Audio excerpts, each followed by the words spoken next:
How do we take back what was stolen from us? Can you steal back something that's already stolen? That's the goal of the heist.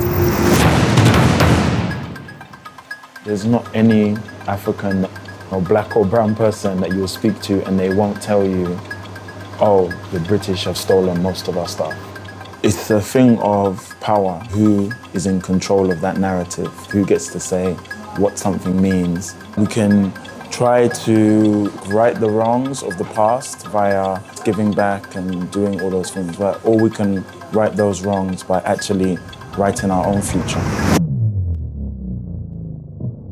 Countless objects from Africa, Asia, America, looted out of colonial greed and displayed in Western museums.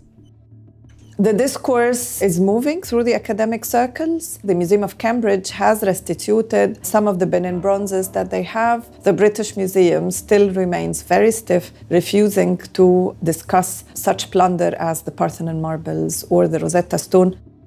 More and more works are returning back to their countries of origin, but not all institutions are ready for this step. History is written by the conquerors. This whole debate is going beyond restitution, beyond bringing back the objects. It's more or less like freeing us Africans from colonialism of the mind. I want the Egyptians to ask back not just for the objects. I want the Egyptians to ask back for the agency and put pressure for us to restitute our agency to produce knowledge about our past. The people in this film are tired of waiting for decisions to be made by governments. They are taking things into their own hands. To take something back physically, obviously that's against the law. You can't do that. But to do it digitally, there are means that you can do that and it's still legal.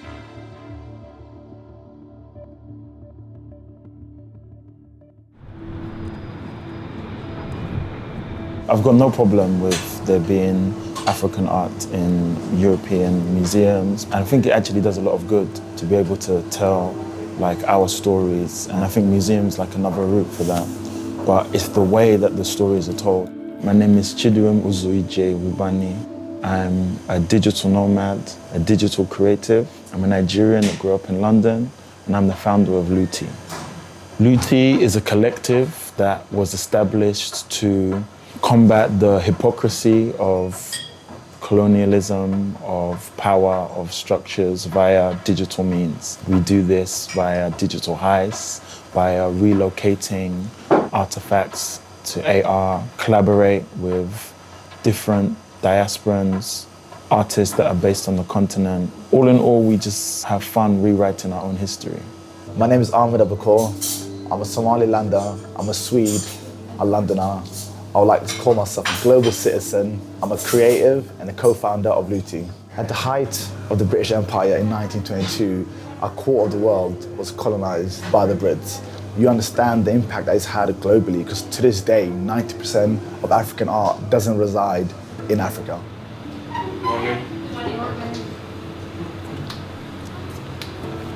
I'm from Italy. Hi, Ahmed.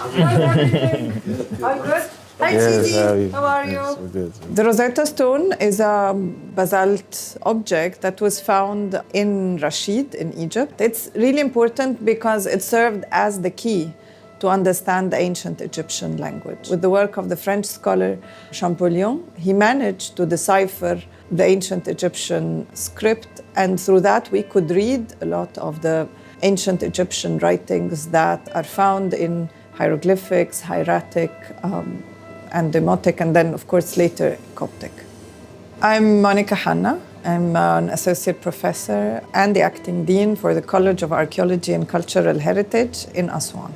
Currently, I'm working on a petition with a team of researchers on repatriating the Rosetta Stone and 16 other objects that were taken as a spoil of war by the British from Egypt. The trio plans to take back a digital version of the Rosetta Stone to Egypt. So we'll put on our masks and we need to get like a 360 view. So we're gonna go around 3 times, scanning the stone, and then we'll come around, hopefully before the security get alerted, and then... Excellent. The biggest task is to get as much detail as possible. Okay, brilliant. I think that's a great plan. Yeah? Okay. Yes. So it's cool, right? Yalla. Yeah.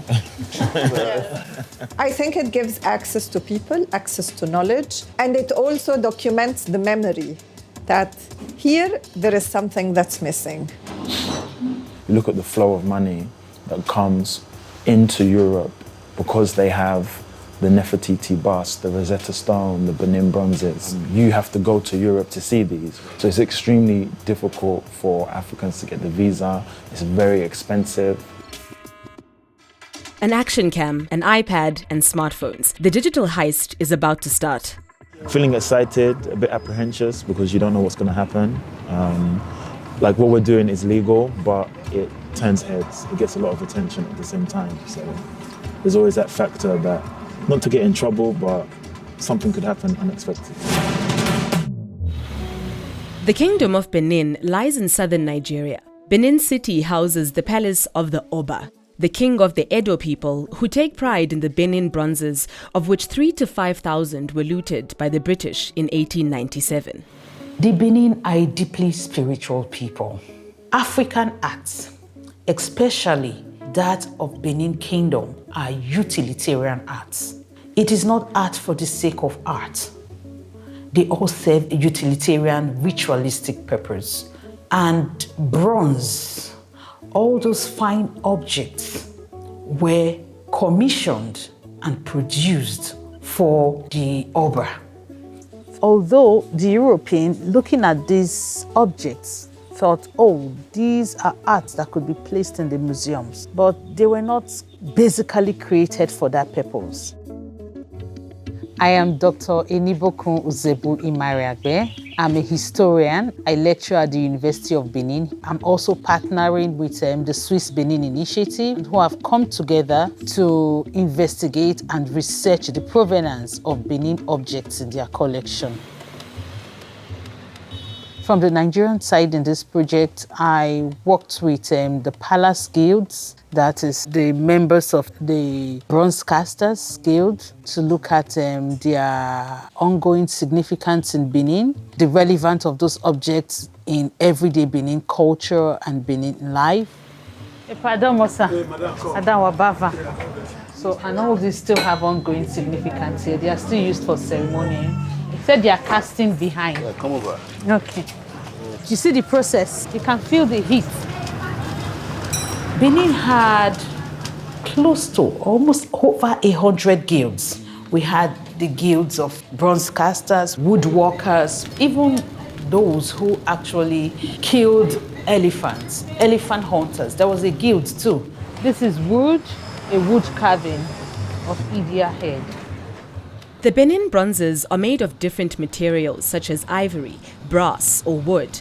They've been decorating the palace of the Oba since the 16th century. One thing about bronze, it doesn't tarnish. The longer it stays, the more value it becomes. So whatever that is kept there or produced using that material can last for centuries. So I feel that we are fortunate to have been able to document our culture using imperishable materials. The restitution of the Benin bronzes means a lot to bronze casters such as Phil Omoduamen, as most of his colleagues have not had the chance to see the art of their ancestors.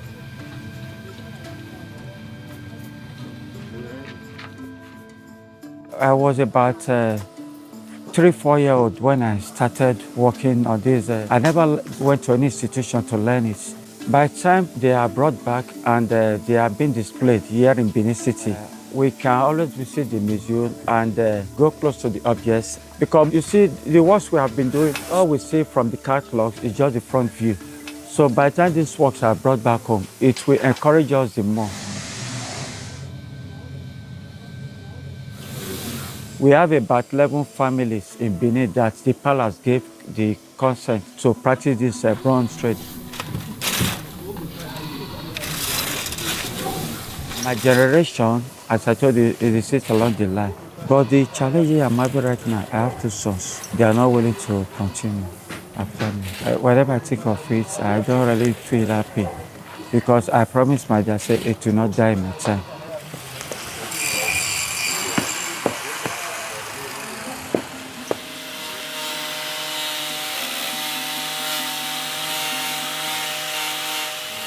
It was said the sun never sets on the British Empire. They were everywhere, committing havoc in India, Africa, and America, everywhere. The Oba had the sole right to train with foreigners. The British were not comfortable with this, so they needed to remove the Oba so that they could have free trade coming to the interior. The British invasion of 1897 marked a key moment in Benin history as the Oba was exiled. An independent people, an independent kingdom was invaded, and this led to the fall of the kingdom, and all the important artifacts were looted and taken away. Whenever you're talking about the punitive expedition, we just talk about the bronzes. But the persons that died during the expedition has never been mentioned. Even if they had taken the statistics, who will document it? The British will not leave any documentation of the evils that they committed. History is written by the conquerors. The British stayed until Nigeria gained independence in 1960. Until this day, most of the Benin bronzes are displayed in the British Museum, followed by museums in Germany and the US. The National Museum of Benin holds about 300 pieces. This whole debate is going beyond restitution, beyond bringing back the objects. It's more or less like freeing us Africans from colonialism, neo-colonialism, colonialism of the mind. Benin Kingdom did not end. Art production did not die. They still continue and are still producing arts that are of the same level, grade, and artistic perfection as those ones that were produced pre-1897.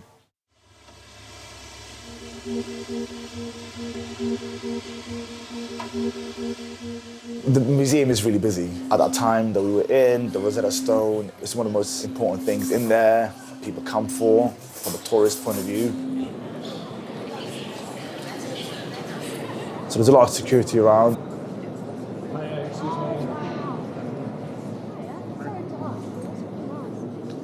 In my head, I was trying to give myself about 5 minutes to capture the content, to scan the objects, and then get out. But within that 5 minutes, we were apprehended by a few security guards.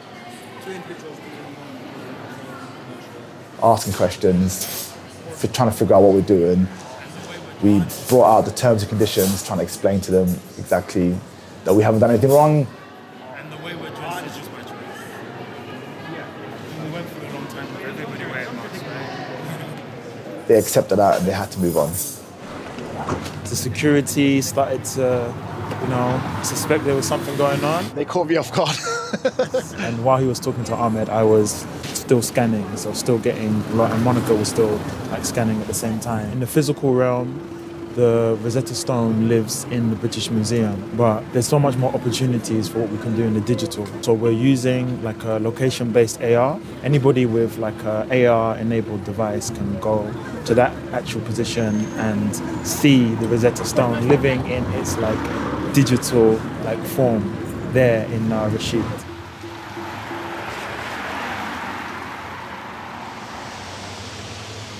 In the academic world, the Rosetta Stone frequently raises the question, who is narrating history?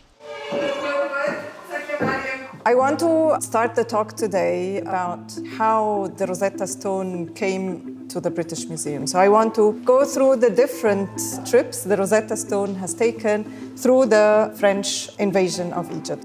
The British played the role of the road bandit. Someone had stolen something, then a road bandit stole it from the thief. That's precisely what the British did. They came, they took the 17 objects as a spoil of war from the French who stole it from the Egyptian land. Although most European powers had agreed in the Treaty of Westphalia not to use cultural and religious objects as spoils of war. Both countries, because the crime was happening outside of Europe, found that it was absolutely not a problem to actually steal the objects.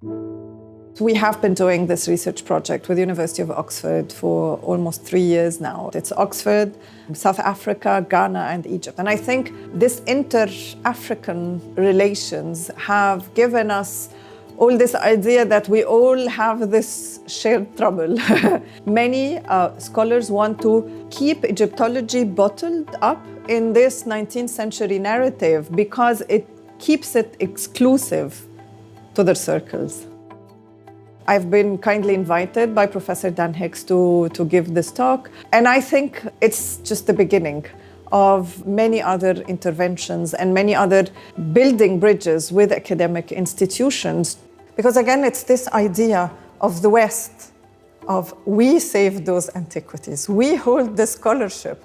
And you can see how we Egyptians and Arabs are always in the films as the evil person, as the greedy, dirty person, while it's Indiana Jones who is the smart, witty, white man who saves those antiquities from our hands. The image still continues and affects the market.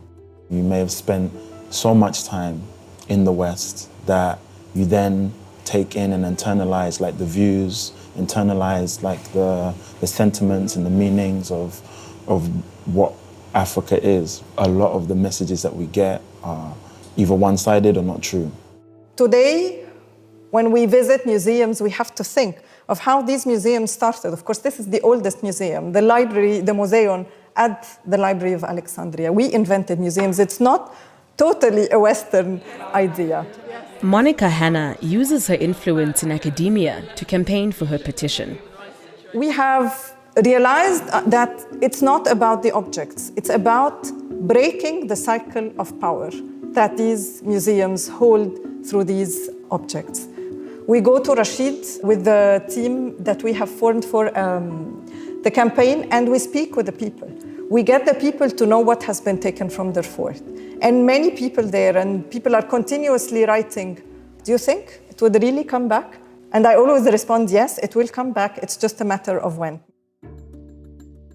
We have asked the British Museum for comment, but neither the director nor the curators wanted to talk to us about restitutions.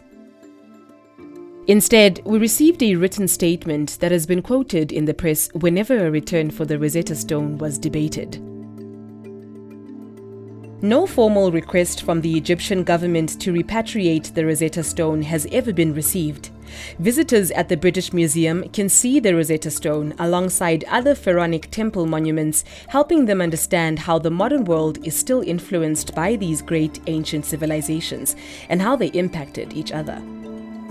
A spokesperson refers to the British Museum Act of 1963, a law that prohibits any removal of artifacts with the exception of just a few. That is not going to be changed. The current government makes it clear. Those institutions risk facing a barrage of claims for restitution, some of which may be encouraged more by virtue signalling. If we allow this Pandora's box to open, we will regret it for generations to come as we see those artifacts being removed from this country to other countries where they may be less safe. The case is that they're still locked in the 19th century. They are unable to see that we are in 2023 today. The world has changed. These are no longer cabinets of curiosities. The British Museum fears that if they restitute one object, they will be empty. But the fact is, it will never be if they decide to have a real philosophy of the role of the museum as social structure in the 21st century.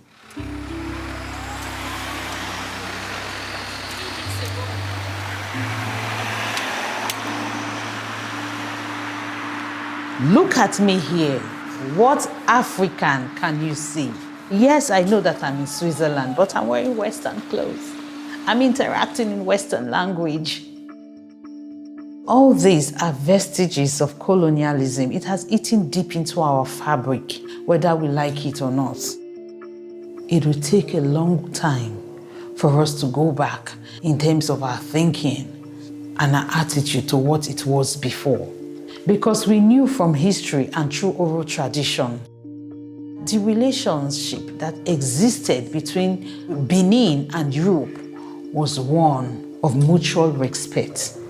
At the Museum Rietberg in Zurich, the Benin-Swiss initiative comes together to discuss the outcome of their first phase of research. Although Switzerland never had colonies, about 100 objects from Benin can be found in the Swiss museums. This shows how countries who claimed neutrality desired art from the colonies. Ich glaube, die Schweiz hat sehr wohl auch eine koloniale Vergangenheit. Es gab sehr viele private Personen, Geschäftsleute, Missionare, die von dem kolonialen Projekt profitiert haben. Und somit hat auch die Schweiz eine koloniale Geschichte, die auch mit aufgearbeitet werden muss.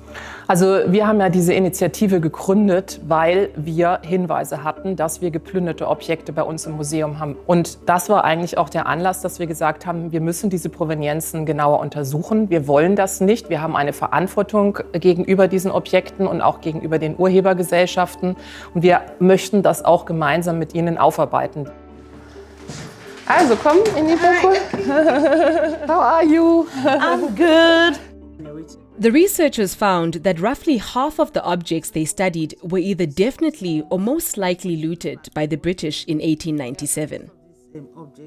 You know, Annie Bokun, we have found these album of photos, and they are all images of the art historian Eckhard von Sudu, who was traveling 1936, first time to Benin City. And he was like taking pictures from the Oba, Akensua, but also from ancestral shrines. This picture is a picture of a shrine to Olokun. Olokun is the god of the sea and wealth and fertility. You can remember also when in your home you... Yes, when we're much younger. Usually in Benin, most families, especially the wealthy ones, usually set up an Olokun altar for their eldest children, especially the daughters. Yes. But right now, you hardly see things like this as a result of Christianity and everybody abandoning their traditional religion. Also sowohl jetzt auf uns Schweizer Seite ist es so, dass wir sehr viel Neues lernen, einen ganz anderen Blick auf die Objekte bekommen. Aber für die nigerianische Seite ist es auch interessant, vielleicht irgendwie auf Kompetenzen, die dort nicht vorhanden sind, zurückzugreifen. Attitude is important. You do not come with the attitude of like you're doing me a favor. I have not been opportuned to be in such meetings before. So I think that tells to a large extent the attitude of Switzerland towards the Benin people and Nigeria too, with regards to our objects in their museums. Every visit in the Swiss collections evokes memories in Enibokun. I remember when I was in 100 level, I had a particular professor. He said, before we start studying the history of other people, we have to know our family history. So that was when I first studied our history and discovered that our progenitor was Oba Osemede. My great-great-grandfather was the third son of the Oba. So his commemorative head in bronze can only be in a central altar in the palace. But instead, the bronze head remains at Museum Rietberg in Zurich, where Enibokun saw it for the first time in her life. I feel connected. I feel connected. I feel so emotional. And I also feel honored that of all members of my family, I had the opportunity to come and see it, feel it, and touch it. It's overwhelming. Because my father, although I lost him while I was 13 years old, but I could remember clearly he was more or less like a local historian. University students came to interview him about Benin history. I'm always around, sitting in a corner unobtrusively, listening to these documentations. And in some ways, I think my passion in Benin history and actually studying history could be traced to those encounters. Also es wird heute eine Deklaration, eine gemeinsame Deklaration verkündet. Und in dieser Deklaration haben wir uns am Dienstag geeinigt. Das sind 29 Teilnehmer gewesen, die von der nigerianischen Delegation kamen, aber eben auch von allen Museen der Benin-Initiative Schweiz. We The participating museums of the Swiss Benin Initiative have wholeheartedly reached the following agreement on the Benin objects currently in Swiss public museums. First, the ownership of the objects which were looted or likely to have been looted in 1897 should return to the original owner. Second, the participating museums are open to a transfer of ownership of these objects, which could involve repatriation, circulation, or loans to Swiss museums. The Swiss Benin Initiative will receive public funding for further research and collaboration with Nigerian partners. I was so excited to be part of history happening, so to speak, because we'll look at that period 10, 15, 20, 100 years from now to become a historic event, joint declaration between these 8 museums that have Benin objects in their collaboration. When these objects are being brought back to Benin, they will always refer to that declaration. When and under which terms the Benin bronzes are going to return is yet to be decided. We're on the way to Fort Kite Bay. That's where the Rosetta Stone was excavated. I'm excited, you know, this is probably the first time this has ever happened in terms of digital repatriation. So this is just the beginning. I'm looking forward to see the fort. I have not seen it since quite some time.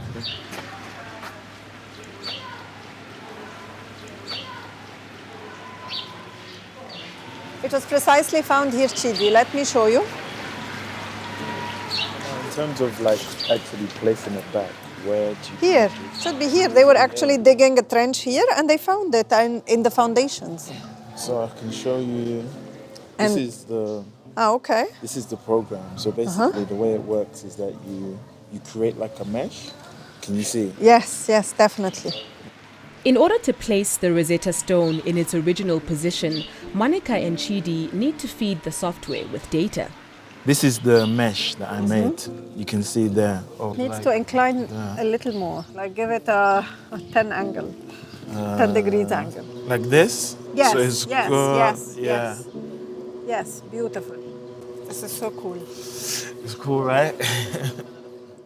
Now that I be can see aligned. there, I can align it. I think with it there. should be straight so people Straight, can see it. yeah. I very much like the quote by Bertolt Brecht that says that art is a hammer out of which we can shape society. And I think that at many times, even if we kill ourselves over writing academic articles and giving academic lectures, it's not as art, because art in a way speaks to a very large audience. Come, you can see. So this is it here, the Rosetta Stone, returned back to its rightful location. You go like this. Oh, wow. And you see, because it's actually like there, you know, it's like Yes, physically yes, there. physically there. That's beautiful. Image comes, And how you can see the people details. access this? With what software? Snapchat. I'm really happy about today, just like reflecting everything from like the journey coming here. And there was like a moment where like the kids came. It just showed to me that this is actually gonna have some effect. It's gonna have impact here. It made me happy because Looty was in the genesis of this whole project. These kids are gonna be the future, and the fact that the digital is not, you know, so much of a thing right now, but for their future, it's gonna be something. What you were saying about it's not about the physical piece Yes. coming back, but it's about having that power of you being able to Exactly. take things into your own hands, inform your own people in the way that it's meant to be, right? So, Precisely. Yeah, I'm really excited about this. Thank you so much, yeah. Chidi. This has been a huge success. Thanks to you. Yes, we have our history, but let's use this history to inform our future. Maybe something like this could inspire someone younger to get into AR. We'll take a step back to look, but it's all about the future.